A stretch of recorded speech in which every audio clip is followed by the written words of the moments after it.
Hello friends, welcome to 5G स्टडी। आज हम करने वाले हैं 10th क्लास का फर्स्ट चैप्टर वास्तविक संख्याओं का जो पहला दूसरा क्वेश्चन है हम कर चुके थे। पहला क्वेश्चन था अपना क्या, संख्या निम्नलिखित संख्याओं को उनके अभाज्य गुणनखंड के गुणनफल के रूप में व्यक्त कीजिए। इसमें अपन दो क्वेश्चन कर चुके थे, 140 वाला क्वेश्चन पहला और दूसरा 156 वाला। अब अपन तीसरा क्वेश्चन इसमें करने वाले हैं। क्या करना है, इसका अभाज्य गुणनखंड के गुणनफल के रूप में इसको व्यक्त करना है। ठीक है, तो सबसे पहले अपन देखते हैं ये 38-25 जो है इसको करते हैं। ठीक है, तो इसको देखो, दो से तो ये जाएगा नहीं क्योंकि इवन नंबर है नहीं, वहां पर कैसा है, ऑड नंबर है, यानी कि सम संख्या तो वहां पर है नहीं। इकाई अंक में क्या है, विषम संख्या है। ठीक है, दो से तो जाएगा नहीं। तीन से चेक करने का नियम है, सभी अंकों को जोड़ने पर अगर तीन का भाग चला जाए जो नंबर आए उसमें, तो वो संख्या तीन से डिवाइड होगी। तो 5 और 2 7, 7 और 8 कितने हुए, 15, 15 और 3 कितने हुए, 18, और 18 में किसका भाग चला जाता है, तीन का भाग चला जाता है। इसका मतलब वो संख्या पूरी जो है किससे डिवाइड है, तीन से, यानी कि इसमें अपन तीन से इसको काट सकते हैं। ठीक है, सबसे पहले इसमें 3 रखेंगे अपन। अब ध्यान से देखना, 3 का पहले अपन किस में भाग देंगे, 3 में।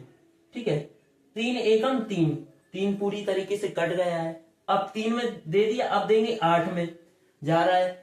3 दूनी 6, ज्यादा नहीं होना चाहिए, इससे कम हो जाए या इसके बराबर आ जाए। तो 3 दूनी 6, 3 के 9, 9 ज्यादा हो जाएगा, तो 3 दूनी 6। देखो जाना था 8 तक, 3 दूनी अपन ने कितना किया, 6 किया। 8 तक जाना था, 6 तक गए हैं। इनके बीच कितना बचा अभी अपने पास, 2 और बच रहे हैं ना, 2 और बच रहे हैं, यानी कि वो 2 कहां जाएंगे, इस संख्या के पास, लिखेंगे नहीं। तो जब ये 2 के पास में आएंगे तो ये कितने हो जाएंगे, 22। अब 22 में 3 का करेंगे, तो 3 का जब अपन 22 में करेंगे, ये 22 हो जाएंगे ना, ये 2 बचेंगे इसके, यहाँ आ जाएंगे, 22 हो जाएंगे।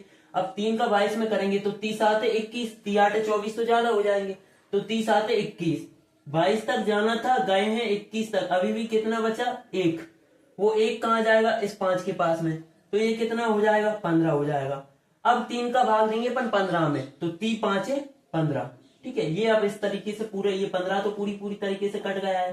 ठीक है, अब फिर चेक करेंगे 3 का नियम, 5 7 और 5 12, 12 और 2 14, 14 और 1 15, 15 में 3 का भाग चला जाता है, यानी कि या फिर ये कहो कि 15 जो है 3 की टेबल में आते हैं, तो अभी भी उसमें 3 से चला जाएगा। अब देखो 3 का भाग 1 में तो जाएगा नहीं, क्योंकि 3 बड़ी है और 1 छोटी है। तो शुरू में अपन कितनी संख्या ले लेंगे, 2 संख्याएं ले सकते हैं। ठीक है, 3 का भाग 1 में नहीं जा रहा, 3 का भाग 12 में देंगे दोनों संख्याओं में, तो 3 चौके 12, 12 पूरी तरीके से कट गया। अब 7 में करेंगे तो 3 दूनी 6, तो 3 दूनी 6, जाना था 7 तक, गए हैं कहां तक, 6 तक, अभी भी 1 शेष बचा, वो 1 शेष 1 कहां जाएगा, यहाँ, तो ये 15 हो जाएंगे। फिर 3 5 15। अब फिर 3 का चेक करेंगे नियम, 5 और 2 7, 7 4 11। अब देखो 11 जो है, 11 में 3 का भाग नहीं जाएगा, तो अपन 11 नहीं ले सकते। इकाई अंक कितना है, 5 है, इसका मतलब इसमें किसका भाग चला जाएगा, 5 का। तो 5 का भाग 4 में तो जाएगा नहीं, दोनों संख्याएं लेंगे तो 42 हो गया। 5 का भाग 42 में, तो 5 8 40। ठीक है, 5 नाम 45 ज्यादा हो जाएंगे, तो 5 8 40। जाना था 42 तक, गए हैं 40 तक, कितने बचे, 2 बचे, वो 2 कहां जाएंगे, इस 5 के पास में, तो ये कितने हो जाएंगे, 25। तो फिर 5 का भाग 25 में देंगे तो कितना आ जाएगा, 5 25। अब फिर अपन 5 का देंगे, क्योंकि इकाई अंक क्या है, 5 है। ठीक है, 5 का भाग 8 में, तो 5 एकम 5, जाना था 8 तक, गए हैं 5 तक, 3 बचे, वो 3 कहां जाएंगे, यहाँ पर, तो ये 35 हो जाएंगे। अब 5 7 35। अब देखो 17, 17 एक अभाज्य संख्या है। ठीक है, तो अभाज्य संख्या है, इसका मतलब वो किससे कटेगी, सिर्फ 17 से ही कटेगी, तो 17 से काटेंगे इसको, 17 एकम 17।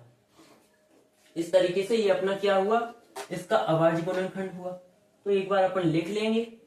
ठीक है, तो नीचे लिख लेना, 38-25 का अभाज्य गुणनखंड। इसका अभाज्य गुणनखंड किया तो 38-25 बराबर क्या है अपने पास, 3 गुणा 3 गुणा 5 गुणा 5 गुणा 17, ये आया। या फिर एक बार और इस तरीके से भी लिख सकते हैं, ये 3 कितनी बार है, गुणा में 2 बार, तो 3 का स्क्वायर भी लिख सकते हैं इसको। 5 कितनी बार है, 2 बार, तो 5 का स्क्वायर भी लिख सकते हैं, गुणा 17। तो 140 का अपने, सॉरी, तो 38-25 का अपने पास अभाज्य गुणनखंड कितना आया, ये 3 × 3 × 5 × 5 × 17, या फिर ऐसा कहें 3 का स्क्वायर गुणा 5 का स्क्वायर गुणा 17। तो ये था अपने पास तीसरा क्वेश्चन। इसका चौथा क्वेश्चन अपन करेंगे नेक्स्ट क्लास में। तब तक के लिए जय हिंद, जय भारत।